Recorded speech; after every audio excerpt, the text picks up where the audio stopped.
양국은 대한민국 한수원이 우선 협상 대상자로 선정된 두코바니 신규 원전 건설 사업이 앞으로 양국의 전략적 파트너십을 획기적으로 발전시킬 중요한 계기가 될 것이라는데 의견을 같이 했습니다. 이를 바탕으로 전략적 동반자 관계인 한국과 체코가 앞으로 100년을 함께 내다보는 원전 동맹으로 거듭나기를 기대합니다.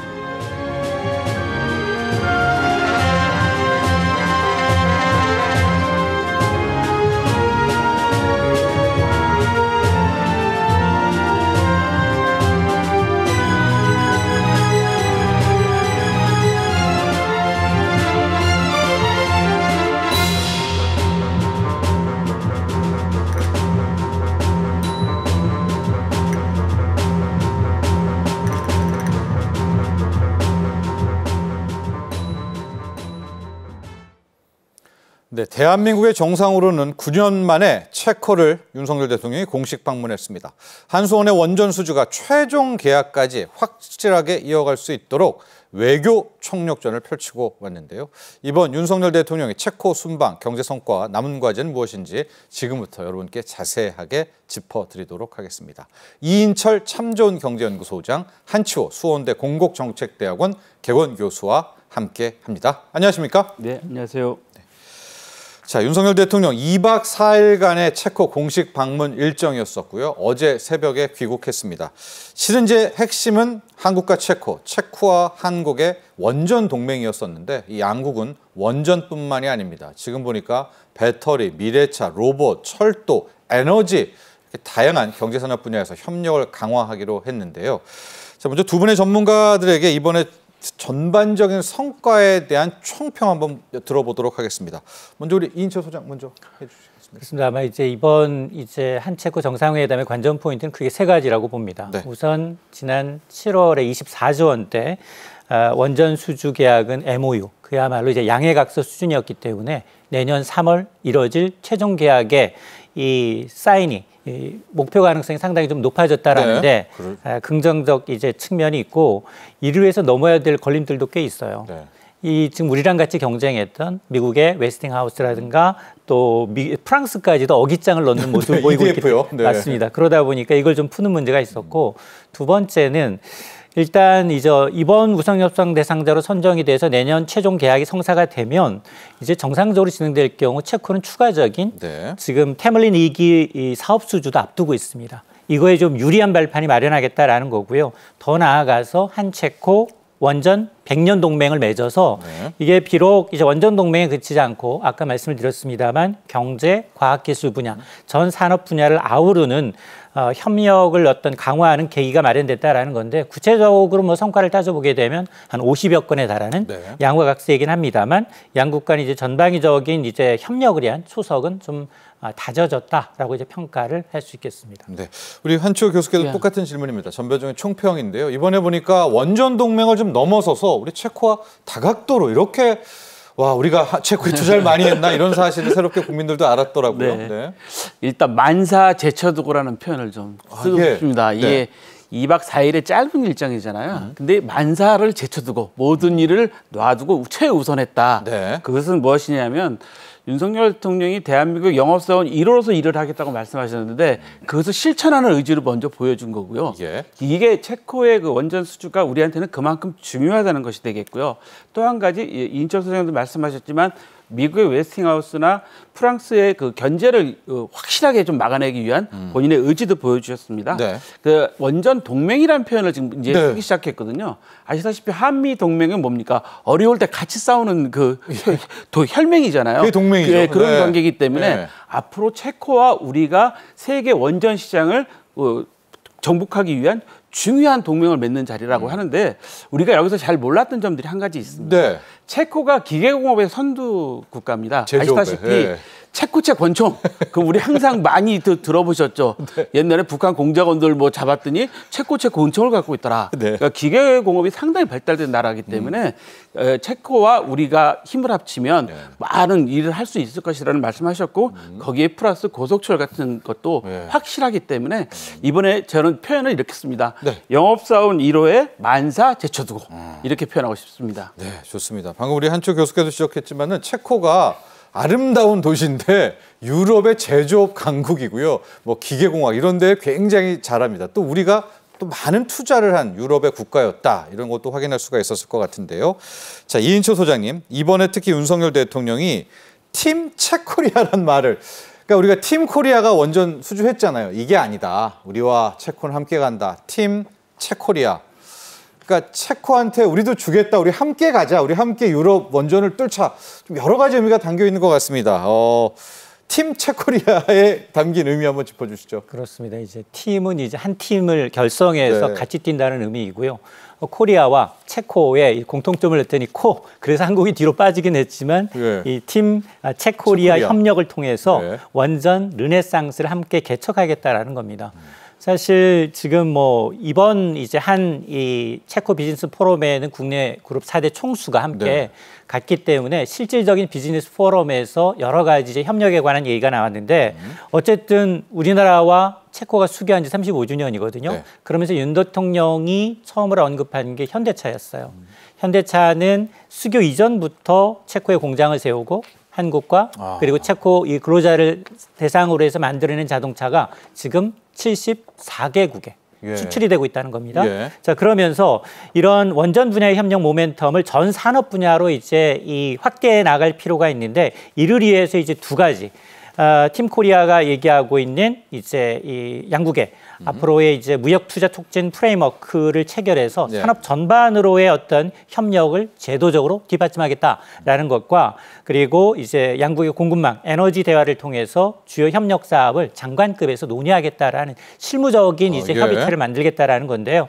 아마 이번에 이루어졌던 50여 건의 이 MOU가 양해각서가 구체적으로 실효성을 얻기 위해서는 이런 협의체들이 얼마나 후속으로 이제 결과물을 내놓느냐에 따라 달라질 수 있을 것으로 보입니다. 네, 팀 체코리아 여러 가지 의미가 담겨 있습니다. 이제 우리가 뒤로 갔습니다. 그만큼 좀 체코를 살려주면서 원전을 시작으로 해서 이제 유럽 전체 교두보를 하는 것도 되고요. 또 다각도로 우리가 체코와 이제 협력을 하게 되는데. 자, 저희가 오늘 원전 동맹과 함께 다양한 이제 뭐 MOU라든가 이런 부분까지 가게 될 텐데 한초 교수님 그래도 이걸 또 한 번 다룰 수밖에 없습니다. 가장 중요한 포인트가 원전 동맹이었었고요, 원전 수주였고 내년 최종 계약을 위해서 이제 강력한 몰아붙이는 세일즈 아니었습니까? 그렇죠. 네. 확실하게 이번에 이제 못을 받겠다, 네. 뭐 대못을 받겠다 이런 뜻으로 네. 표현이 되는데. 아시다시피 두산 스코다 파워라는 회사가 두산 에너빌리티하고 체코하고 합작 회사가 있습니다. 네. 여기가 터빈을 만드는 회사예요. 그러니까 원전에는 반드시 필요한 게 발전 시설의 터빈이 중요합니다. 네. 그만큼 두산이 체코의 합작 회사를 같이 갖고 있다는 것은 체코의 기계 기술도 그만큼 발전돼 있다는 걸 우리 반증하는 거죠. 그래서 이번에 아마 같이 풀젠시를 가서 그 기업들도 전부 다 아마 시찰을 하신 것 같은데요.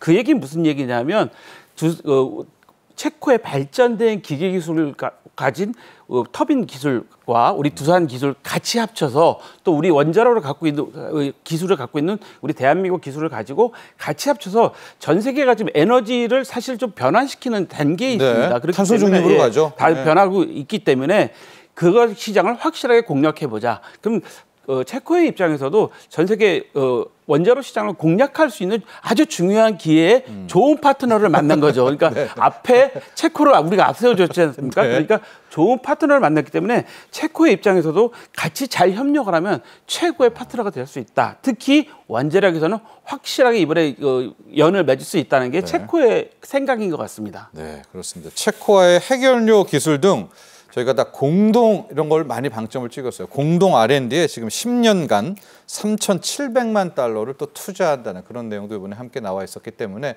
자, 원전 동맹에서 시작된 한국과 체코, 체코와 한국.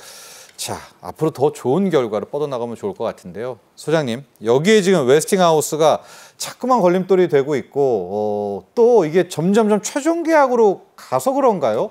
목리를 더 부리는 것 같은데 미국에 물론 뭐 기술력 좋다는 걸 알고 있습니다. 이 웨스팅하우스와의 분쟁 이건 어떻게 풀리게 될까요? 그렇습니다. 이게 원천 기술을 문제로 계속해서 이제 어깃장을 놓고 있는데요. 이의를 제기하고 있지만 결국 속내는 돈을 내달라, 로열티를 달라라는 네. 얘기거든요. 네. 이 회사의 최대 주주가 이제 사모펀드, 캐나다계 사모펀드입니다. 자, 그러다 보니까 과거에도 비슷한 사례가 있었어요. 네. 2009년 아랍에미레이트 원전 수출 당시에도 챙겼어요. 바나카 원전 때. 맞습니다. 네. 자, 그러다 보니까 근데 지금은 그때랑 상황이 좀 다르거든요. 지금 이번에 수출한 원전의 경우에는 APR 1000으로 우리 한수련이 이제 독자 개발한 기술이기 때문에 이게 소송으로 가면 최종 우리가 승소할 가능성이 상당히 높습니다. 네. 실제로 앞서 웨스팅하우스는 한수원이 이제 독자 기술로 원자를 개발하니까 이를 견제하기 위해서 지난 2022년부터 미국 법원에 소송을 제기했어요. 네. 1심 판결이 나왔습니다. 패소했습니다. 네. 그리고는 또 한 번 이제 항소해서 곧바로 지금 소송이 진행 중에 있는데, 근데 이 소송은 시간이 굉장히 오래 걸립니다. 네. 근데 지금 타이밍이 굉장히 지금 저희한테 불려요. 네. 왜냐하면 이 웨스팅하우스의 본사가 펜실베니아주에 있습니다. 예. 이게 이른바 미국 대선에서 스윙 스테이트 결전지거든요. 네. 여기 표를 잡아야 되는데 본사가 거기에 있다 보니 한국이 이 펜실베니아주 미국인의 일자리 15,000개를 뺏어가고 있다. 이런 식으로 정치권을 끌어들이고 있어요. 자, 이러다 보니까 우리는 지금 그냥 놔둬도 이기는 소송이긴 한데 이걸 좀 피해가야 돼요. 그러려다 보니 지금 아마 우리가 미국 정부와도 이제 이 협상을 좀 진행 중에 있는데 네. 아마 계속해서 미국 내 일자리 창출 1위 기업이 어디냐? 한국이거든요. 네. 자, 이런 걸 발판 삼아서 우리가 이제 우방국이라는 걸 발판 삼아서 이렇게 이제 기업들이, 우리 기업들이 불합리한 규제를 좀 받지 않도록 이게 지렛대로 활용하는 전략도 좀 필요해 보이고, 앞서 말씀해 주셨습니다만 웨스팅하우스가 이제 이빨 빠져도 원천 기술은 갖고 있는 게 사실이거든요. 네. 그러면 우리가 싸우지 않으면 협력하는 방법도 사실은 있어요. 네. 왜냐하면 앞으로 지금 유럽이며 아프리카며 계속 원전 수출 시장은 굉장히 르네상스를 맞고 있는 상황에서 건건이 부딪힐 것 같아요. 갈 때마다 할 것 같아요. 그러다 보니까 차라리 적과의 동침, 제3국의 원전 시장을 함께 진출해 나가자라는 방식으로 우리가 협업하는 것도 또 하나의 어떤 대안이 되지 않을까라는 생각을 합니다. 그 점도 한번 살펴봐야 되겠습니다. 웨스팅하우스도 함께 안고 가자는 거죠. 왜냐하면 계속 아마 목리를 부릴 겁니다. 자신들이 이제 처음에 우리나라에게 원전 기술을 전수했다라는 이제 그걸 하나를 가지고 자꾸 로열티를 달라고 하는데 여러 가지 방법을 통해서 이 웨스팅하우스의 문제도 풀어가야 될 것 같고요. 한치호 교수님, 예. 우리와 체코가 전략적 동반자 관계가 됐습니다. 이것도 모르시는 국민들이 있는데 수견을 35년이고 전략적 동반자도 벌써 10년? 그렇죠. 10주년이 됐죠. 이번에 공동성명까지 채택을 했거든요. 그 내용 좀 한번 볼까요? 공동성명 주요 내용을 보면 이제 원자력, 과학기술, 그다음에 혁신 이런 데 전략적 동반자 관계를 강화하자. 그다음에 이제 대량 살상 무기, 공급망 교란 같은 글로벌 도전에 같이 대응하자. 예. 그다음에 국제 평화, 안보, 민주주의 번영에 기여하는 걸 목표로 한다. 그다음에 우크라이나 전쟁 및 한반도 정세의 의견에 대해서 같이 의견을 공유했다. 네. 그다음에 비핵, 자유, 평화, 통일 한반도를 위해 노력하자. 그러니까 다 들어가 있습니다. 네. 경제와 정치, 평화 문자까지 다 들어가 있는 거예요. 네. 그러니까 무슨 말씀을 저는 드리고 싶은 거냐면 지금 이번에 그 공동 성명을 발표하면서 체코가 유럽의 우리 편이 돼준 겁니다. 그리고 우리 편이 돼주면 무슨 일이 일어나게 되면 북한이 지금 여러 가지 뭐 무모한 일을 많이 벌이고 있는데 체코가 우리 편이 되어 주어서 유럽의 다른 형제국 국가들도 서로 협력을 할 수 있는 시장이 넓어지는 거기 때문에 네. 훨씬 더 우리 그 상황에서는 경제뿐만 아니라 외교 정치 분야에서도 상당히 시야를 넓히는 건데요. 여기서 우리가 좀 더 알아야 될 게 제가 지금 말씀드린 것 중에 문화 교류 뭐 여러 가지 대량 살상 무기 네. 기술 혁신 말씀드렸는데 네. 우리가 몰랐던 게 제가 이번에 찾아보니까 예. 체코의 바이러스 백신 프로그램에 세계 1, 2위 점유율 시장 가진 회사가 체코의 회사들입니다. 그러니까 체코가 우리가 모르게 알게 모르게 이 사이버 보안에서도 상당한 기술을 가지고 있다는 거죠. 네. 그러니까 이런 국가하고 우리가 원전도 같이 하고 사이버 보안도 같이 하고 상당한 시너지 효과를 낼 수 있는 여러 가지 부분이 있다는 점에서 저는 이번에 상당히 좀 잘 하신 것 같고요.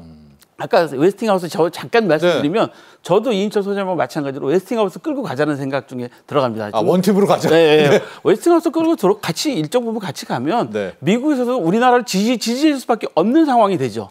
거기다 웨스팅하우스가 들어와 있으니까 일정 부분 또 금융을 부담해야 될 부분도 이 친구들이 부담할 수 있는 것들도 있고요. 또 웨스팅하우스가 또 현재 추진하는 게 뭐냐면 소형 원자로, 소형 원자로 사업을 추진하고 있기 때문에 거기도 또 같이 갈 수 있는 여러 가지 시너지 효과가 있기 때문에 저는 웨스팅하우스가 저 목리 부리는 거에 대해서 오히려 프랑스도 막아줄 수 있고 미국의 지지도 얻어낼 수 있고 여러 가지 좋은 점이 있다고 생각해서 웨스팅하우스가 좀 약간은 그 스스로의 자승자박하지 않나 그런 생각도 가집니다. 좋습니다. 이인철 소장님, 우리가 체코에 이렇게 많이 투자한 줄을 몰랐는데 유럽에서 4번째로 우리가 많이 투자를 했더라고요. 액수가 거의 4조 원, 5조 원에 좀 육박하는 누적 투자이기는 하지만 그래서인가요? 이번에 보는 뭐 공급망도 함께하고요. 무역 촉진 프레임워크도 짜고 이렇게 밀접한 줄 몰랐다. 이렇게 얘기하시는 국민분들도 많으세요, 지금요. 맞습니다. 우리 기업들 역시 이제 100여 개 기업이 이미 진출해 있는 상황이기 때문에 무역 규모도 4년 연속 계속 증가하고 있고 사상 최대를 갈아치우고 있습니다. 체코하면 공산국가 아니었어? 라고 할 텐데 말씀하셨던 것처럼 정밀공학 부분이나 항공우주 사업에 전 세계적인 제조업 경쟁력을 갖고 있어요. 근데 이런 제조업 경쟁력을 바탕으로 해서 시너지가 나온 신성장, 고부가가치 산업으로 탈바꿈하고 싶은데 도움을 받을 수 있는 국가가 어디냐? 바로 코리아라는 겁니다. 자, 이게 아마 같이 맥을 닿았는데요. 아마 이제 이번 방문을 계기로 해서 원전 협상을 넘어서 경제 산업 전 분야에 대한 이제 포괄적 협력 체계가 구축이 되는데 앞서 제가 무역 투자 촉진 이 프레임워크를 통해서 양국 간 이제 이 에너지 협력을 포함해서 전반적인 산업 전반의 포괄적 협력이 강화가 되고요. 또 이 실무 이 협상 채널, 장관급의 대화 채널인 이 공급망 에너지 대화를 통해서 지금 이 주요 산업에 대한 구체적인 산업 협력 방안을 논의하겠다는 겁니다. 그러니까 이런 로드맵대로 앞으로도 이제 항공우주, 바이오, 첨단화학 소재, 디지털과 같은 다양한 분야에 대해서 이제 이 구체적인 협력 방안을 논의하면서 성과를 지금 기대하고 있는 겁니다. 그렇습니다. 무역, 또 공급망, 제조업, 에너지 둘이 함께 두 국가가 함께 하겠다라는 거 참 많은 이번에 양해각서도 체결하고 신설도 하고 그랬습니다. 이 중에 또 하나의 분야가 여기도 진짜 열리면 우리에게도 큰 부가가치가 생길 것 같은데요. 한치호 교수님, 유럽이 이제 유레일이라고 해서 뭐 독일, 뭐 그렇죠. 거기 이체, 또 프랑스의 떼제베 강국인데 우리가 지금 이 K철도도 만만치가 않지 않습니까? 유럽 철도 시장을 한번 열어보자. 체코를 통해서 원전과 철도. 철도 쪽은 얘기가 어떻게 돼가고 있어요? 아마 이번에 우리나라 윤석열 대통령이 체코에 가서 이번에 이 세일즈 활동하는 걸 보면서 제일 배 아픈 국가가 아마 프랑스일 거예요. 원전도 그렇죠. 떼제베가 한국의 고속철도를 처음에 기술을 전수했는데 오히려 한국이 이제는 거꾸로 유럽에 진출을 한단 말이죠. 아시다시피 체코가 지정학적으로 동유럽의 중간쯤에 있기 때문에 아주 교통이 발전될 수 있는 여러 가지 조건이 갖춰져 있습니다. 거기 첫 번째로 또 이제 고속철도 같은 사업들을 저희가 같이 하기로 하는데 고속철도라는 게 사실 철도 선로를 뿐만 아니라 차량 제작, 뭐 신호, 토목 기술 시스템, 모든 것들이 완벽하게 갖춰져야 되거든요. 그렇기 때문에 아마 체코에서도 프랑스보다는 한국을 먼저 선택한 것 같고요. 두 번째로는 이제 우크라이나 이제 재건 협력이 있죠. 바로 옆에 있는 우크라이나가 이제 전쟁이 거의 이제 막바지에 가고 있는 것 같은데 벌써 2년이 넘었지 않습니까? 우크라이나 재건 사업에 가까운 체코의 기업들이 진출하게 될 때 한국의 기술과 자본이 같이 들어가서 하게 되면 거기서도 또 시너지 효과가 날 수 있기 때문에 체코의 입장에서도 한국하고 같이 협력하는 게 상당히 좋을 건데요. 제가 얼마 전에 탄자니아를 좀 자료를 조사한 적이 있는데 탄자니아의 철도를 만들었는데 토목이나 그 선로는 중국 기업이 깔았는데 차량은 우리 로템이 들어갔어요. 그러니까 로템 K전차잖아요. 그러니까요. 많이 엄청 좋아한다고 탄자니아 현지에서 그런 소식이 있더라고요. 그래서 그런 걸 생각해 보면 앞으로 우리가 그 체코나 이런 모든 국가들의 특히 고속철도를 또 진출하는 것이 되기 때문에 자 생각해 보세요. 원전도 진출해, 고속철도도 진출해. 그러면 한국과 체코의 이 팀 자체가 어떤 산업을 이끌어갑니까? 최고의 산업을 이끌어가는 거기 때문에 이번에 아마 상당한 효과를 많이 낼 것 같습니다. 네, 좋습니다. 체코와 코리아, 이 팀 체코리아, 원전, 철도, 우크라 재건. 우크라이나 재건. 이 정도까지만 함께 하더라도 상당한 비전이 있을 것 같은데요. 이인철 소장님, 이 체코에서 특히 우리에게 좀 많이 갈구하는 것이 3대 분야가 아닌가 싶습니다. 배터리는 정말 우리가 타의 추종을 불허하죠. 여기에 미래차 그리고 로봇까지. 이쪽은 좀 그쪽에서 체코에서 우리에게 좀 많이 원할 것도 같은데 여기에도 지금 상당한 협력에 대한 약속이 나왔습니다. 맞습니다. 이게 사실은 이제 코리아 하면 이제 한 리버의 기적, 네. 한강의 기적을 의미하는데 체코에도 비슷한 한강과 비슷한 긴 강이 있어요. 네. 이게 바로 이제 불타바 리버인데 네. 21세기 체코도 한국과 같이 이제 산업혁명을 통해서 선진국으로 네. 도약하겠다라는 의미거든요. 자, 그러다 보니까 말씀하셨던 것처럼 특히나 배터리, 미래차, 로봇 이 세계 핵심 산업에 대해서 볼타강 첨단 산업협력에 대한 비전에 대한 MOU를 통해서 우선적으로 협력을 해나가겠다라는 겁니다. 네. 일단 원전이 확대가 되게 되면 체코의 에너지 인프라가 더 강화가 되겠죠. 예. 이렇게 되면 당연히 전력 수요가 높은 첨단 산업 분야로의 협력이 더 확대될 수밖에 없습니다. 어쨌든 이제 이 첨단 제조 강국으로 자리매김한 우리의 노하우를 주고 그리고 다시 체코가 이런 세계 산업의 분야에서 상승의 형태계를 구축하게 되면 우리는 기술을 전수해주고 그리고 공동으로 향후 세계 시장을 공략해 나가자라는 이제 큰 그림을 그리고 있는 겁니다. 네, 좋습니다. 그리고 또 하나가 이번에 윤석열 대통령의 체코 순방에는 4대 그룹 총수가 함께 했습니다. 이 그룹 총수들도 체코 쪽에서 뭔가가 있기 때문에 지금 함께 좀 온 거잖아요. 예, 당연하죠. 예. 생각해 보시면 이재용 부회장은 이제 현지로에서 갔고 나머지 네. 회장들은 같이 이제 동행을 하셨다고 그러고 중소기업들도 60개 이상이 참여를 했다고 그래요. 예. 두산도 물론 마찬가지고요. 보면 이제 삼성 같은 경우는 지금 아까 말씀하신 것 중에 뭐 삼성전자의 반도체 여러 가지 관련 문제가 있기 때문에 포괄적으로 투자를 하게 돼 있는 거고요. 네. LG 같은 경우는 이미 가전 시장에서 체코 시장에서 엄청난 그 시장을 자리하고 있습니다. 그렇기 때문에 LG 간판도 많잖아요. 네, 그렇죠. 네. 거기다 또 LG는 또 뭘 하고 있냐면 전장 사업을 하고 있어요. 네. 그때 전장 사업에는 반드시 필요한 부분이 있고요. 그다음에 현대차는 이미 아까 말씀하신 것처럼 체코의 자동차 시장에 진출을 하고 있는 상황입니다. 그러니까 네. 현대차 그룹하고 LG하고는 전장도 같이 할 수 있고요. 그다음에 SK 같은 경우는 반도체 분야를 같이 할 수 있는 거니까요. 이런 4개 그룹 전체가 보면 체코와 같이 협력할 수 있는 부분들이 상당히 많은데 예. 아까도 말씀드렸지만 체코의 현재 지정학적 위치는 동유럽의 중간쯤에 있기 때문에 예. 각국으로 뻗어나가기가 상당히 좋습니다. 그리고 체코가 지금 원하는 것들이 이런 AI 반도체 뭐 이런 시너지 효과가 나는 그 산업들을 원하고 있는 상태이기 때문에 지금 이번에 그 대기업 총수들도 같이 나가서 같이 세일즈 외교를 같이 하게 된 거죠. 네. 저는 현대자동차 그룹 정의선 회장이 기사를 보니까 그 현지 공장에 가서 그런 이야기를 했다고 그러더라고요. 여러분들이 최고다. 뭐 이런 얘기 되고 격려를 하셨다고 그러더라고요. 그러니까 현지에서 현지 현대자동차 공장도 사실은 동유럽에서 상당한 힘을 발휘하면서 아까 말씀하신 전 세계 74개국으로 수출하고 있고 예. 특히 유럽 시장은 거의 뭐 수출을 거기서 다 하고 있기 때문에 그렇죠. 아마 다들 체코 하시면 우리 이렇게 진짜 투자 많이 했나 아까 말씀하신 하실 수 있는데 정말 대단한 것 같습니다. 예, 그렇습니다. 이제 4대 기업 같은 경우에도 말씀하셨지만은 뭐 SK는 AI 데이터 센터 이쪽도 그렇죠. 많이 할 게 있고요. LG전자는 이미 많이 가 있고 체코 프라하에 가시면은 LG전자 매장도 많고 그렇죠. 뭐 그렇습니다. 여기 전장도 가게 되고 현대차는 이제 수소차, 전기차로 노리게 되는 거고요. 삼성도 역시 반도체 산업들이 있기 때문에 4대 그룹 총수도 이번에 참 많은 활동을 가서 했다라고 볼 수가 있는데 실제로요, 이인철 소장님, 한 체코 비즈니스 파트너십 행사가 있었다. 많은 기업이 또 참여를 했다고요? 맞습니다. 이제 한국과 이제 체코 비즈니스 경제인단 사절단이 무려 470여 명이 모였습니다. 예. 이게 아마 유럽 연합 국가 내에서 열린 이 경제 비즈니스 포럼으로는 최대 규모로 알려져 있는데요. 당연히 4대 그룹 총수가 들어가 있고요. 그리고 25개 우리 국내 기업들의 이제 경영진들이 지금 들어가 있습니다. 그러다 보니까 체코 기업들은 이제 한국 기업들과의 어떤 산업 협력에 대해서 상당히 관심이 좀 대단했다라는 후문인데 구체적으로 중소 중견 기업들도 이제 구체적인 계약을 체결했습니다.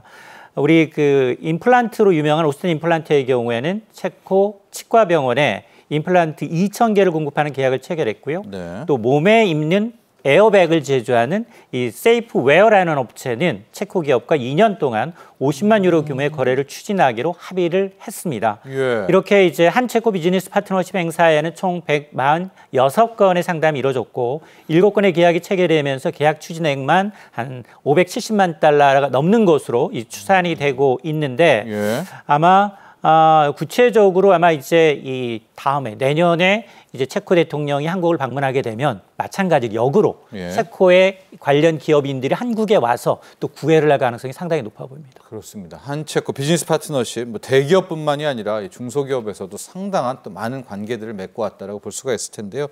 한초 교수님, 이제 원전으로 다시 돌아가 보면 이게 이제 20조, 30조 그 이상 되는 큰 돈이 오고 가야 되잖아요. 당연히 우리 기획재정부 장관, 경제부총리, 최상목 부총리도 이거 할 일이 많았었겠습니다. 왜냐하면 금융 라인이 훨씬 더 돈 오고 가야 될 텐데. 사실은 이런 인프라 사업이 들어갈 때는 제일 중요한 게 자금, 돈이 금융이잖아요. 양쪽 다. 예, 아시겠지만 뭐 1차는 24조가 들어가고 2차는 30조까지 예상하고 있다 그러면 저희가 만약에 기대지만 54조를 다 우리가 갖고 오게 되면 그 금융을 엄청나게 많이 일으켜야 되는데 일부 많은 분들이 또 그런 얘기도 막 비난을 한 적도 있지 않습니까? 무슨 덤핑 수주다 뭐 하는데 이거 사실 그럴 수가 없습니다. 왜냐하면 금액이 워낙 또 크기도 하고요. 원전이라는 것은 안전이 바탕이 돼야 되기 때문에 덤핑을 할 수가 없는 구조가 돼 있는 거예요.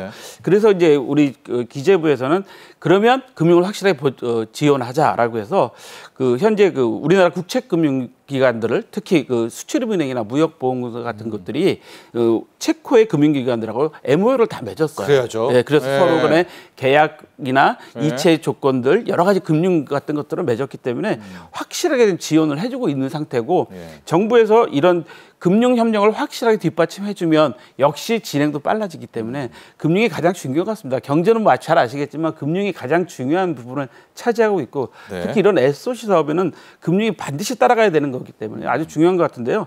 그다음 이제 에너지 공동 연구도 또 같이 하기로 또 했기 때문에 아마 한국하고 체코가 아마 내년 5월에 정식 계약이 된다고 하는데 계약만 확실하게 이루어진다고 하면 아마 시너지 효과가 제가 보기에는 24조뿐만 아니라 뭐 한 2억의 10배 이상은 날 수 있을 거라고 봅니다. 네.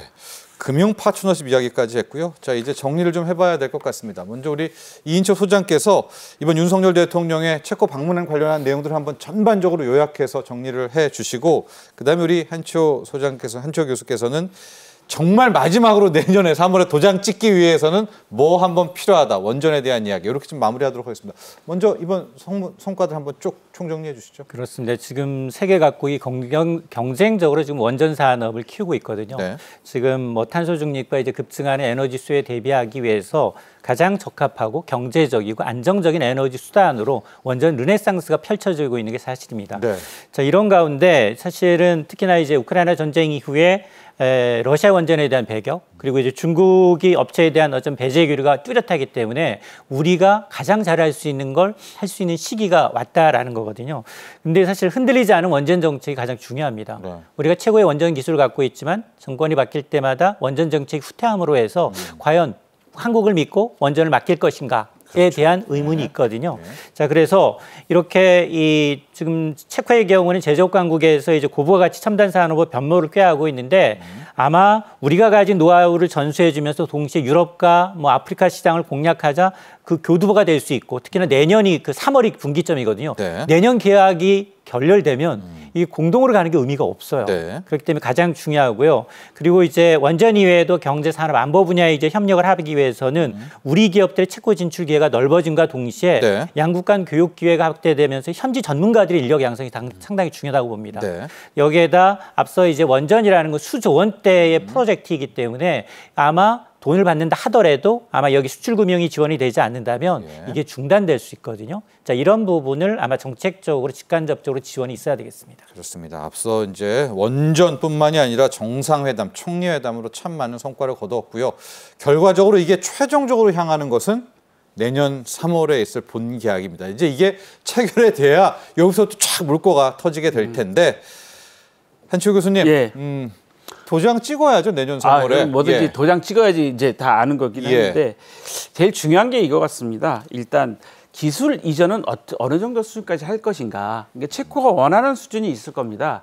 그런데 저희가 또 할 수 있는 수준이 있기 때문에 기술 이전에 대한 부분을 확실하게 좀 해줘야 될 것 같고요. 네. 두 번째는 이제 금융. 아까도 말씀드렸지만 금융에 대한 부분을 어떻게 할 것이냐. 이 MOU까지 현재 맺은 상태이기 때문에 이런 부분도 뭐 금리라든가 금융의 규모라든가 이런 모든 분들을 결정하는 것들이고요.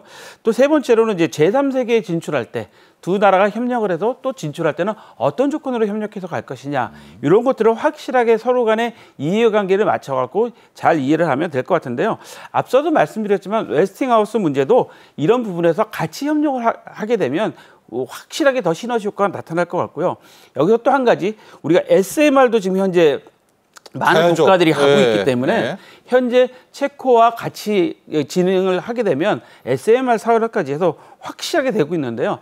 여기 마지막으로 이제 원자력은 마지막 이제 폐기물 처리하는 것 이런 문제까지도 서로 간의 기술적인 걸 확실하게 확보한다면 요 5가지만 아마 정리가 잘 되면 될 것 같은데 저는 대부분 다 잘 해석될 것 같고요. 아까도 처음에도 말씀드렸지만 윤석열 대통령께서 만사 제쳐놓고 가신 이유가 이런 것들을 확실하게 매듭짓기 위해서 가신 거니까 실무적으로 잘 매듭질 것 같습니다. 그렇습니다.